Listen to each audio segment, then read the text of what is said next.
इंसान को लगता है जिसकी सरकार बन गई उसी के पास वोट है। ऐसा नहीं है। ए को मिला 80,000 वोट, अब बी को मिला 75,000 वोट, तो लगेगा तो ए जीत गया, लेकिन बी में ज्यादा का अंतर। पार्टी जो है ना वोटिंग पे ध्यान करती है कि वोट कितना मिला। अब ए वाला क्या करेगा, सोचेगा कि इसका कोर वोटर कौन कौन है, कौन कौन इसको ज्यादा वोट दिया। एक किसी खास जाति ने ज्यादा वोट दिया, तो पार्टी ये जानते हैं क्या करेगा, उसी खास जाति का 4 गो और नेता को इसके क्षेत्र में उठा देगा ताकि इसका वोट वहां कट जाए।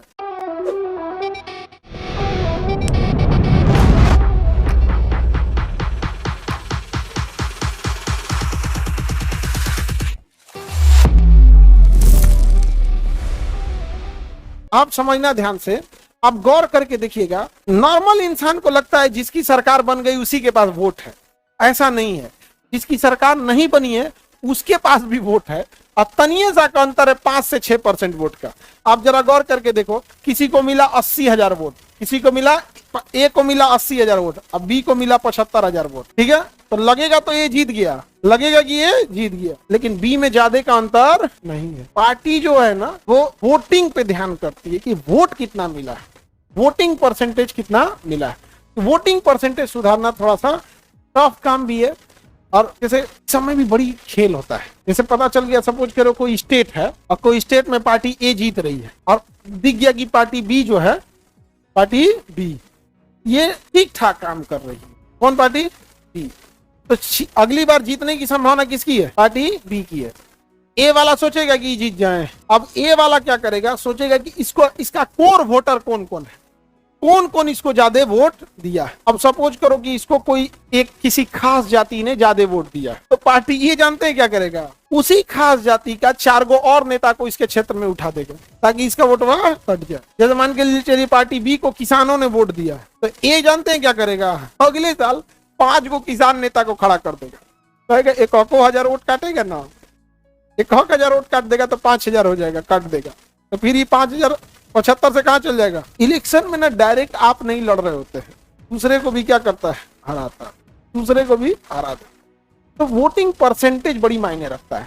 सीट ज्यादा सीट सरकार बनाने के लिए क्या ज्यादा रखती है, सीट ज्यादा मायने रखेंगे। आगे बढ़े। अभी भी भारत में जितने प्रधानमंत्री रहे हैं, जितने भी प्रधानमंत्री रहे हैं, एक बार क्या हुआ था, राजीव गांधी को 400 पार मिल गया, सीट ज्यादा मिल गया, तो राजीव गांधी वाला मैटर को अगर हम हटा दे, बाद में तो उनकी हत्या ही कर दी गई। तो जिसकी सरकार बनती है उसके पास लगभग 36% वोट होता है, और जो विपक्ष में बैठता है उसके पास लगभग 30% वोट होता है। यानी सरकार में और विपक्ष में अंतर बस किस बात का, 6% का। कितने परसेंट का? 6%। ये हम पिछले 50-60 सालों का हम आपको ट्रैक रिकॉर्ड बना रहे हैं।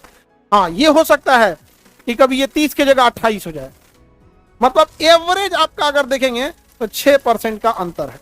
इसलिए देखिएगा, कोई भी प्रधानमंत्री रहे, चाहे वो गुजराल साहब उठा लो, चाहे आप नरसिम्हा राव या मनमोहन सिंह या मोदी जी, आप देखिएगा सरकार में रहने के बावजूद एकदम परेशान रहते हैं लोग, भैया वोट दे, और आपको लगेगा यार हर जगह तो सीटें है ही है इन लोग की, फिर क्यों इतना परेशान है।